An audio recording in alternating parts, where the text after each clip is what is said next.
Despite my most earnest intentions to actually film today, I am doing an audio. I took a nice bath after having cleaned the house all day, and I just was not feeling like setting up lights or just being seen. I'm in my little shell, so we'll do a voice memo. But I wanted to talk about today's card, the card for the middle of the week. We pulled 7 of Pentacles, and I love this because it's just saying, there's a pause in action right now, and it's only temporary. And just settle in and allow it to happen and enjoy the moment to just recalibrate, reevaluate, and make, tiny little adjustments.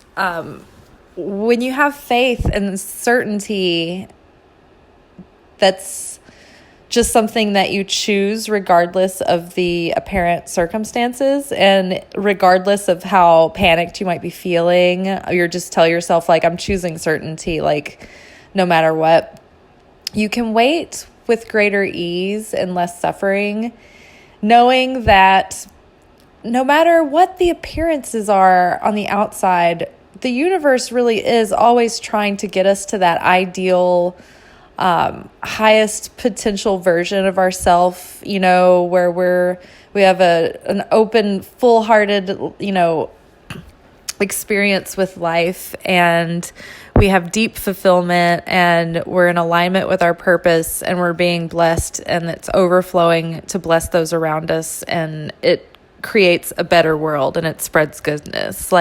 That's the inherent tendency of the life force that animates everything. It's the tendency of being. It's love. I think love is the overwhelming tendency of existence, to be instead of not to be. That is the question. So to me, I feel like even when things aren't going well, and even when huge, giant, divine storms are happening and we're going through really dark times and really terrible things, I don't think God makes that happen, but I think that we live in a world of lightness and darkness and duality. It's always a paradox in mysticism, because on the one sense, it's all one source. We're all one creation. We're all connected. But in the other hand, it's duality. It's, light and dark, human, divine. And we are having to hold those paradoxes, one in our right hand, one in our left hand, and have our heart, mind, soul, and strength between those two, and that central pillar and that central column that's between positive energy and negative energy. There's a central column that reconciles the two and integrates them and transmutes them. And that's where the pillar of consciousness lies within our being. Not to get too off track from the 7 of Pentacles. But I do feel like in life, we have free will, and our angelic support, the spiritual guidance and ancestors and people that are around us, supporting us and watching over us and protecting us around us, they can't intervene and help us unless we ask them to. And they can't stop us from doing something that's going to hurt us if that's what we want to do. We have to be able to exercise our own free will. That's the most sacred part of being human. That's what makes us holy. That's what makes us powerful, because in order to choose good, we have to overcome a very tempting dark side. And that is when we overcome something that's difficult for us to overcome, when we overcome our comfort zone, we overcome our own selfishness, when we overcome our fear and, our,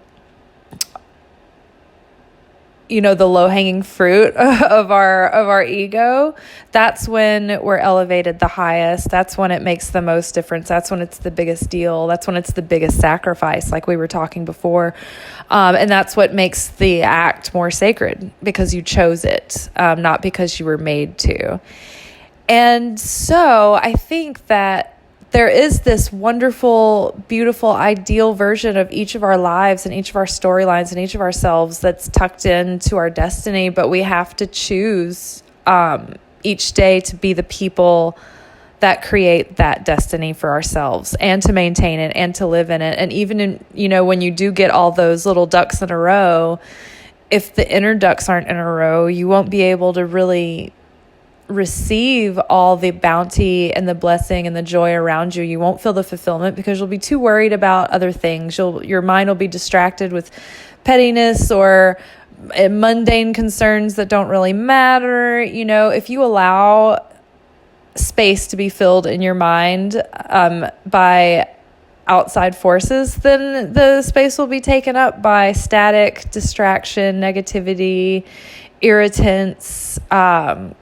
neuroses. And if you choose to cultivate what is in, your mind and your feelings, that's what you're going to have that space filled with loving feelings or feelings of goodness or feelings of hope, or even when you have there's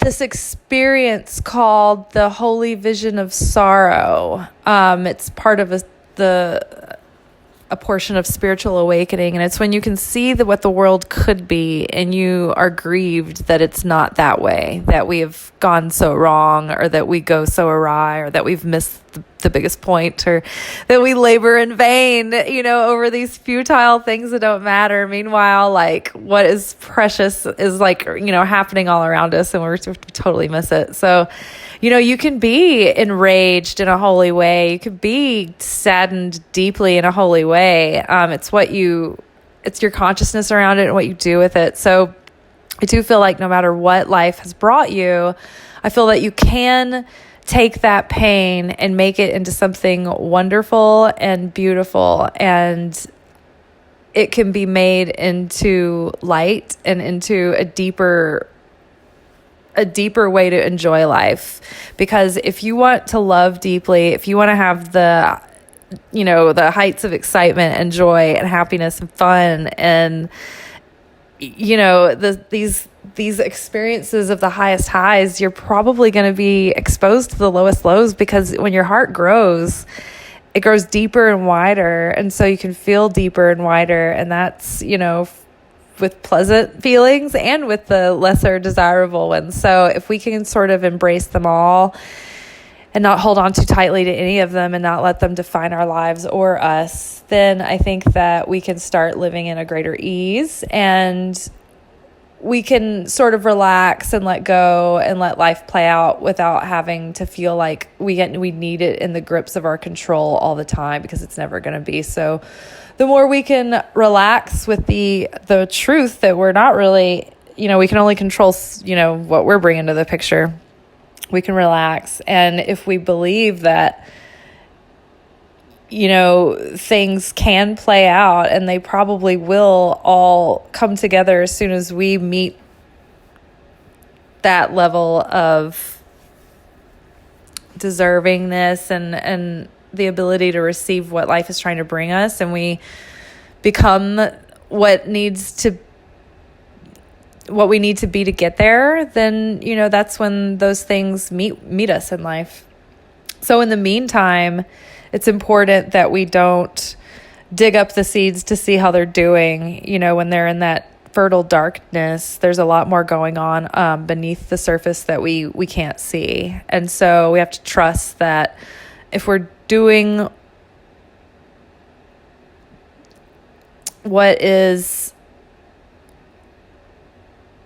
if we're, you don't want to overwater the plant, you don't want it to have too much sun. So it's like, if we're bringing a balanced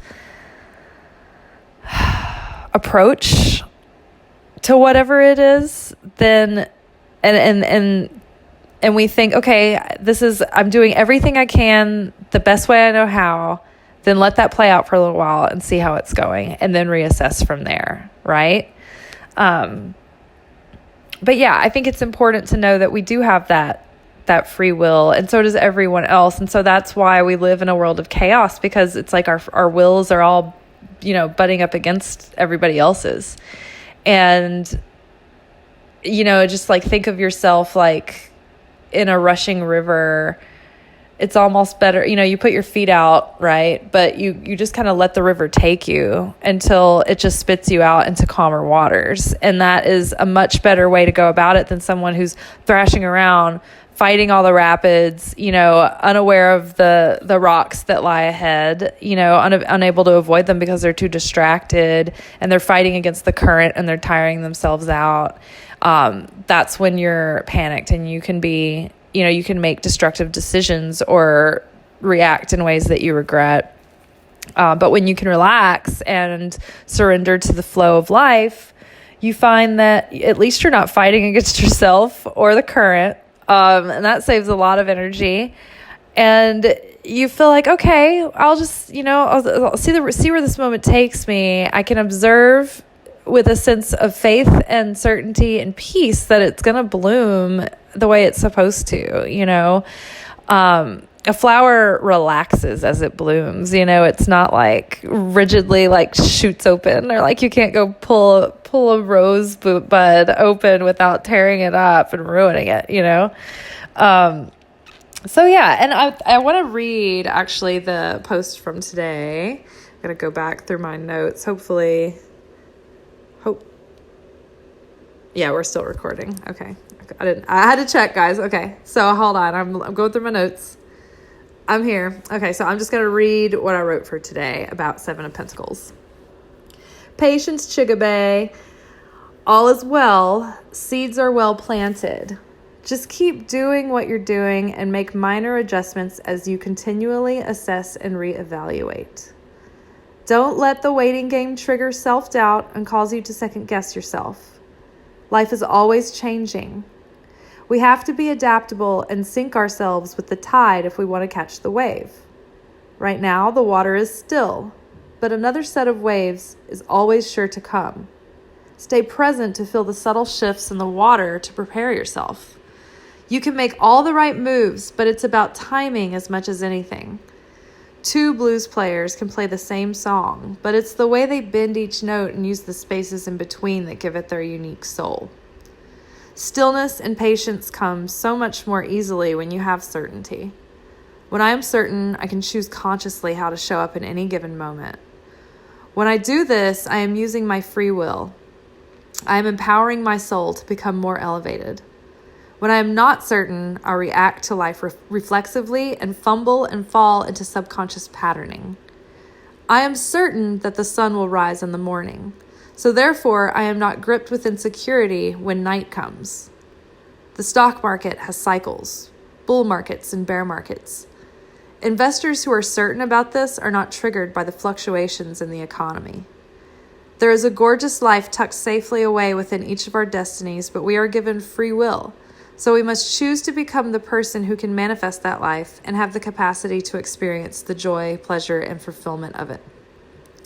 You'd be surprised at how small the tweaks are that you need to make that will shift you into the state of being. Your moods do it all the time. What if your mindset grew strong enough to override your moods? A welcome change is coming. Your physical world and surroundings are beginning to flourish. And also an up-leveling in your finances is possible for you right now. All right, guys. I am going to heat up some dinner and, find something good to watch because it's been a long, busy day. Sending you love. May every moment be graced with light, love, and magic. Peace. Despite